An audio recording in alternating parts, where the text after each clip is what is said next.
بسم اللہ الرحمن الرحیم۔ معزز خاتون حضرات، السلام علیکم ورحمۃ اللہ وبرکاتہ۔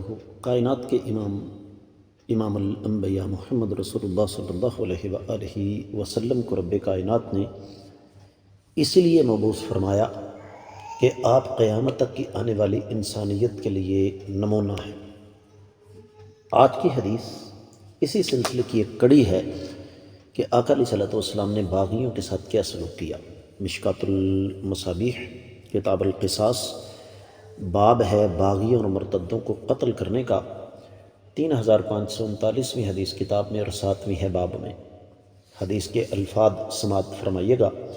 وعن انس رضی اللہ عنہ قال قدم علی النبی صلی اللہ علیہ وسلم نفر من اکل فاسلموا فاجتووا المدینة فأمرهم أن يأتوا إبل الصدقة فشربوا من أبوالها وألبانها ففعلوا فيشربوا من أبوالها وألبانها ففعلوا فصحوا فارتدوا وقتلوا رعاتها واستاقوا الإبل فبعث في آثارهم فأتي بهم فقطع أيديهم وأرجلهم وسمل أعينهم ثم لم يحسمهم حتى ماتوا وفي رواية فسمروا أعينهم وفي رواية أمر بمسامير فأحميت فكحلهم بها وطرحهم بالحرة يستسقون فما يسقون حتى ماتوا متفق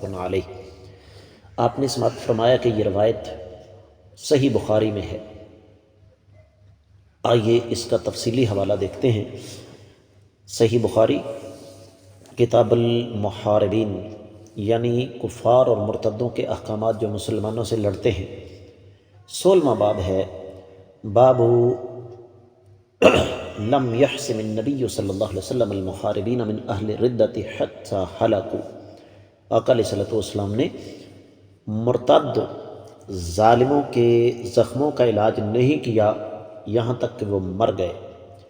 یہ حدیث صحیح بخاری میں کافی سارے مقامات پر ہے، جس طرح کہ 1501، 4192، 6802، 4، 5، پھر 233، 6803، 5727، 5686، 85، 3018۔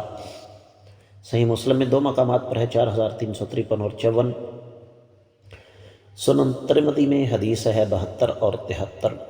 پھر اسی طریقے سے 2042، 1845 اور بھی بہت ساری کتابوں میں ہے۔ تو حدیث کی سند پر کسی قسم کا کوئی شک و شبہ نہیں کیا جا سکتا۔ ترجمے کی طرف بڑھتے ہیں۔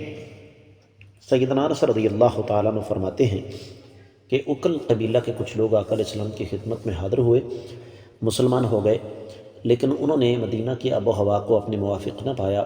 آپ نے انہیں حکم دیا کہ زکوٰۃ کے اونٹوں کو پکڑو، ان کے پیشاب اور دودھ ملا کر استعمال کرو۔ انہوں نے ایسے کیا اور وہ صحیح ہو گئے۔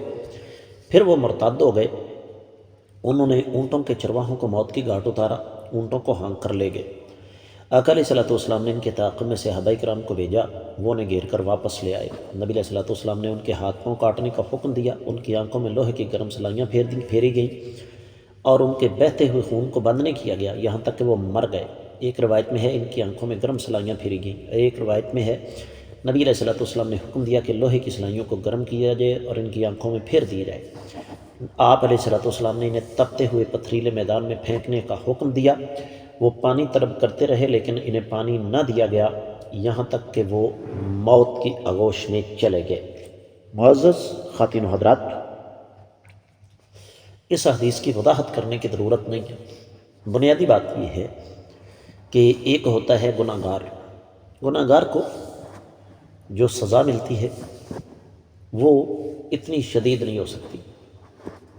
یہ بدبخت گناہ گار نہیں تھے اور ان کا گناہ کوئی ایک نہیں تھا، ان کے گناہوں کی لمبی چوڑی تفصیل ہے جو آپ نے سنی۔ سب سے پہلے مرتادوں نے، پھر مسلمانوں کا مال لوٹ کر بھاگ جانا، یعنی دوسرے لفظوں میں انہوں نے پھر چرواہے کو قتل کرنا، تو یہ سیدھا سادہ محاربہ تھا، یہ سیدھا سادہ بغاوت کا سلسلہ تھا۔ تو اللہ کے نبی صلی اللہ علیہ وآلہ وسلم جو کہ رحمت للعالمین ہیں، انہوں نے ان 8 آدمیوں کو، جو 4 قرینہ سے تھے، 4 قبیلہ عقل سے تھے، بلکہ 3 قبیلہ عقل سے تھے اور ایک کسی اور قبیلے کا تھا، تو انہیں مدینہ سے کچھ 6 میل دور المجد نامی جگہ پر بھیجا جہاں بیت المال کی اونٹنیاں چرتی تھیں۔ تو اب ان کی جب طبیعت ٹھیک ہو گئی تو ہونا تو یہ چاہیے تھا کہ یہ احسان مند ہوتے، لیکن انہوں نے پھر بغاوت کا راستہ اختیار کیا۔ تو اس حدیث مبارکہ سے پتہ چلتا ہے کہ گناہ گاروں کو تو صرف سزا ملتی ہے، لیکن باغیوں کو نمونہ عبرت بنایا جاتا ہے، اور اس کی مثال آج بھی آپ کو سعودی عرب میں ملے گی، اور دوسری اس کی مثال آج بھی آپ کو وطن عزیز پاکستان میں ملے گی۔ اللہ تعالی ہماری افواج کو سلامت رکھے، جنہوں نے غیر ملکی سازشوں کو ناکام بناتے ہوئے ان کے مقامی ایجنٹوں کا اس انداز سے قلع کما کیا، بلکہ ابھی تک کر رہے ہیں کہ ان کو چھپنے کے لیے جگہ نہیں مل رہی۔ تو یہ عین کائنات کے امام صلی اللہ علیہ وسلم کی سنت ہے۔ کوئی اعتراض اٹھا سکتا ہے جی نبی رحمت صلی اللہ علیہ وسلم تو رحمت للعالمین تھے، اتنی سختی؟ جی، جہاں پر ضرورت پیش آئے وہاں پر سختی کرنا ضروری ہوتا ہے۔ امید ہے کہ حدیث آپ کو سمجھ آ گئی ہوگی۔ آج کے سبق سے اجازت دیجیے۔ السلام علیکم ورحمۃ اللہ وبرکاتہ۔